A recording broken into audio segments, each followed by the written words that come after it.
Il y a quelques temps, j'ai décidé de me créer un nouvel indicateur pour mesurer mon succès.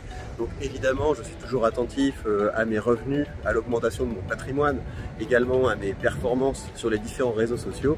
Mais à partir de maintenant, je mesure également le nombre de jours par an que je passe au bord de la mer, au bord d'une piscine, sous le soleil, à faire des trucs chouettes. Et aujourd'hui, l'idée, c'est d'augmenter mon quotient. Mais pour vous dire où j'en suis, je viens de dépasser les 60 jours sur l'année que j'ai passé au soleil, à la mer ou au bord d'une piscine. Et donc, je vous cache pas que là, je vais aller me baigner. Si avec la marée haute, le vent et les vagues se lèvent un petit peu, je vais également surfer. Mais surtout, parce que c'est surtout ça qui vous intéresse, on va parler de comment atteindre le succès. Parce que mesurer le succès, c'est bien gentil, mais il faut d'abord se mettre sur le chemin du succès. Et je vais vous donner les 3 pistes que vous devez commencer à suivre dès maintenant.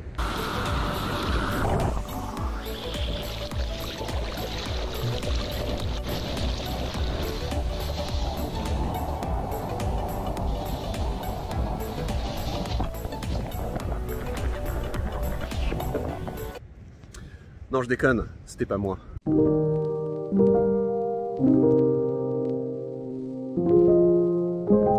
La première variable du succès, c'est que je n'ai plus la moindre once de gauchisme en moi. Rien, niet, zéro, nada.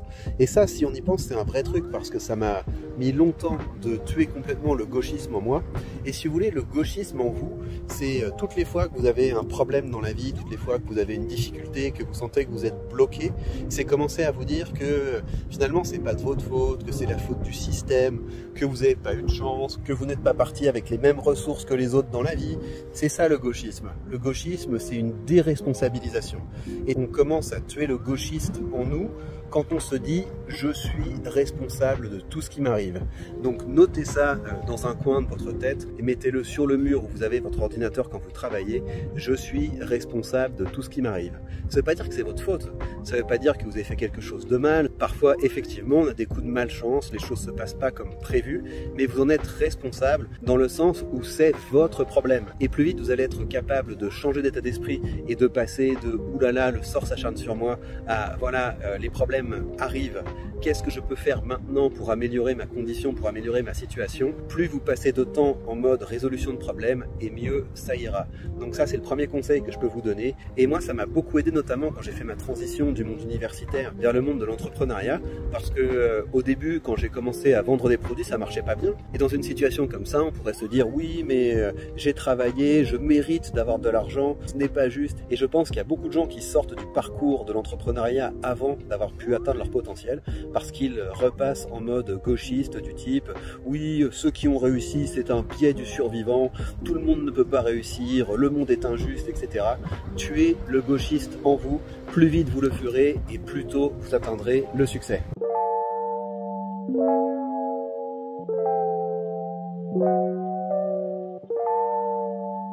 Deuxième facteur du succès, j'ai appris assez tôt à me ficher de l'avis et de l'opinion des autres.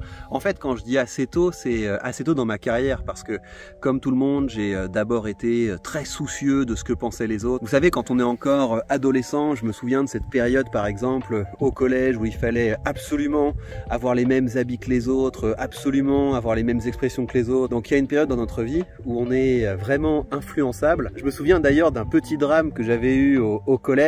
J'avais eu un très bon trimestre avec des bonnes notes et mes parents avaient décidé de me récompenser et ils m'avaient acheté un manteau Scott. Je sais pas si vous voyez ce que c'est un manteau Scott, c'est des petits blousons qui ressemblent à des manteaux d'aviateurs. Je crois que ça s'appelle un Bombers ou un truc comme ça. Et donc il y avait une petite étiquette Scott comme ça qu'on pouvait détacher et mes parents avaient pas beaucoup d'argent et ils m'avaient acheté un manteau Scott sans H. Mais donc ils voulaient me faire plaisir, ils se sont dit on va acheter un manteau Scott et ils ont pris le manteau Scott le moins cher et du coup c'était pas un vrai manteau Scott et tout le monde s'était bien moqué de moi dans la cour. Enfin voilà, c'est typiquement le genre de truc qu'on vit à l'adolescence. Il faut absolument être comme tout le monde, il ne faut surtout pas sortir du rang et devenir un homme, c'est commencer à s'en ficher du regard des autres. Mais vous avez beaucoup de gens qui restent dans ce petit troupeau et c'est pour ça que la plupart des gens sont par définition dans la moyenne et je vous dirais que le succès équivaut à votre capacité à vous ficher de l'opinion des autres. Ça veut pas dire vous ficher de la sensibilité des autres, ça veut pas dire que vous allez devenir méchant avec les autres autres, etc., ça veut dire que vous n'allez pas tenir compte de leur avis,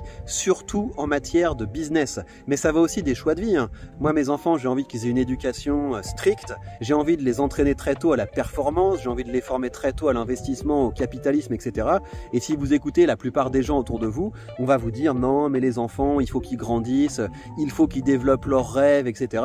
C'est comme ça que vous vous retrouvez avec des enfants qui font des écoles de cinéma ou ou je sais pas quelle connerie qui coûte très cher et qui rapporte rien. Non, non, mes enfants, je vais leur donner un programme de vie, je vais leur donner un programme d'études parce que je considère que je sais ce qui est bon pour eux. Et ça, c'est typiquement le contraire du discours ambiant que vous allez entendre. Le discours ambiant, ça va être mais non, il faut que tes enfants, ils suivent leur propre chemin, tu as beaucoup de choses à apprendre de tes enfants. C'est moi qui ai beaucoup de choses à apprendre à mes enfants. Mais bref, ça c'est juste un exemple, c'est simplement pour vous dire que le fait de s'écarter de l'opinion des autres, c'est quelque chose qui vaut pour le business, mais pas que. Ça vaut également pour vos choix de vie. Par exemple, quand j'ai décidé de ne pas vivre dans une grande ville, mais de miser plutôt sur la qualité de vie, j'ai fait quelque chose qui était très différent de ce que la plupart des gens autour de moi faisaient. C'était oui, mais t'as pas peur de t'ennuyer, t'as pas peur de passer à côté d'opportunités. Non, rien du tout. Moi, les villes sales, pleines de Kwakubei, je n'en veux plus. Moi, j'ai envie d'avoir de l'espace. Je pense que le vrai luxe, c'est d'être tranquille. Et si là, on parle des choix de vie, c'est peut-être encore plus important de ne pas tenir compte de l'opinion des autres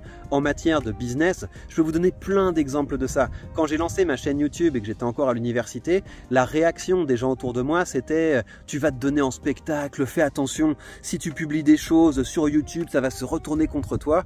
La plupart des gens n'en savent absolument rien. Les conseils que vous donnent la plupart des gens, c'est des conseils qui visent à vous maintenir dans la médiocrité. Donc il faut refuser ça et il faut suivre votre propre chemin. Ou plus récemment, si j'avais écouté le discours ambiant avant de lancer une chaîne business, c'était oui, mais t'as pas peur que si tu parles d'action, si tu parles d'investissement, les gens vont penser que tu es de droite et c'est dangereux pour ta réputation, etc. Est-ce que tu penses pas que tu risques de couler ton business? Et plus récemment, quand j'ai décidé de faire décoller cette chaîne YouTube en disant les termes sur un certain nombre de sujets, c'est pareil. Les réactions que vous avez dans le monde de l'infoprenariat, c'est oulala, fais attention, si tu as des opinions trop tranchées, ça va être mauvais pour ton business, etc. La vérité, c'est que toutes les fois que j'ai fait des choix assez radicaux et que j'ai fait des choix qui s'éloignaient de ce que font la plupart des gens, ça a été payant. C'est ce qui me fait dire aujourd'hui qu'un second facteur du succès, c'est de ne pas tenir compte de l'opinion des autres. Ça vaut bien sûr en matière de business, mais je pense que ça vaut aussi en matière de choix de vie. Dernier facteur du succès, vous devez décorréler votre temps et vos revenus. Si vous voulez du succès, vous devez absolument casser cette chaîne qui retient la plupart des gens, à savoir qu'ils sont bloqués dans un cycle où ils doivent échanger leur temps contre de l'argent. Leur temps n'est pas exponentiel, on a simplement une certaine quantité d'heures dans nos journées et beaucoup de gens se retrouvent à faire une carrière où ils travaillent ou en tout cas ils passent beaucoup de temps au bureau et leurs revenus n'augmentent pas, ou alors de temps en temps si leur patron est gentil avec eux, il va leur dire ok, je t'augmente de 10%, tu as eu un bon résultat, mais par contre fais attention, tu vas rester un petit peu plus tard le soir, etc. Donc il y a des gens qui sont prisonniers de ce cycle où ils doivent échanger leur temps contre de l'argent. Vous devez casser cette fatalité qui fait que certaines personnes passent leur vie à ne pas avoir assez de temps pour elles-mêmes parce qu'elles doivent échanger leur temps contre de l'argent. Il y a deux manières dont vous allez faire ça. La première, c'est évidemment de commencer à investir, parce que quand vous commencez à investir, vous commencez à gagner de l'argent sans avoir à travailler. Et vous avez là un effet cumulé magnifique qui se met en place. C'est que non seulement vous allez investir régulièrement et donc augmenter comme ça votre revenu, parce que l'objectif c'est de se dégager une nouvelle ligne de revenus, et par ailleurs votre argent va travailler parfois à 7, 8, 9, 10% par an, parfois un petit peu plus, ça dépend de ce que vous choisissez. Mais si vous prenez un ETF comme le Nasdaq, le SP500 ou l'ETF du monde, vous pouvez espérer faire quelque chose autour de 10% par an.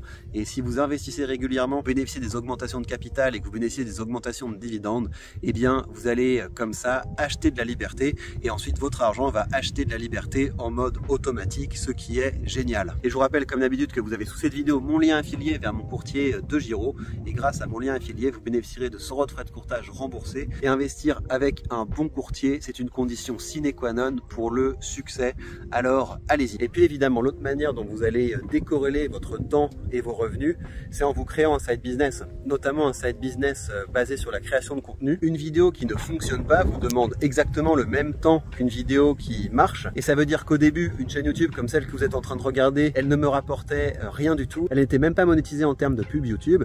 Aujourd'hui, elle me demande toujours le même travail qu'au début, mais cette chaîne YouTube me rapporte entre 6 et 7 000 euros par mois, alors que je n'y consacre toujours qu'1 heure de travail par jour. Et au début, des chiffres comme ça paraît surprenant. Moi, quand j'étais limité financièrement par un salaire, j'avais pas compris ce principe que c'est possible de décorréler vos revenus de votre temps de travail. Et je sais que plus je vais avancer, vu que je travaille avec de bonnes méthodes, et plus pour le même investissement en temps, ces actifs que j'ai créés vont me rapporter d'argent. Donc formez-vous là-dessus, commencez à créer du contenu, et si vous voulez le faire efficacement et bien monétiser, ça se passe avec le lien que vous avez sous cette vidéo. Vous pouvez commencer à recevoir les articles que j'envoie à mon cercle des orateurs. Une fois par mois, je partage avec vous les choses que j'ai testées, les choses que j'ai validées au cours du mois. Donc profitez-en, c'est du contenu qui vous aidera à aller plus vite sur le chemin du succès. Ils m'ont un peu saoulé mes cheveux aujourd'hui, donc je vais leur mettre un bon coup de tondeuse. Je vais retourner nager. Prenez bien soin de vous et à très vite.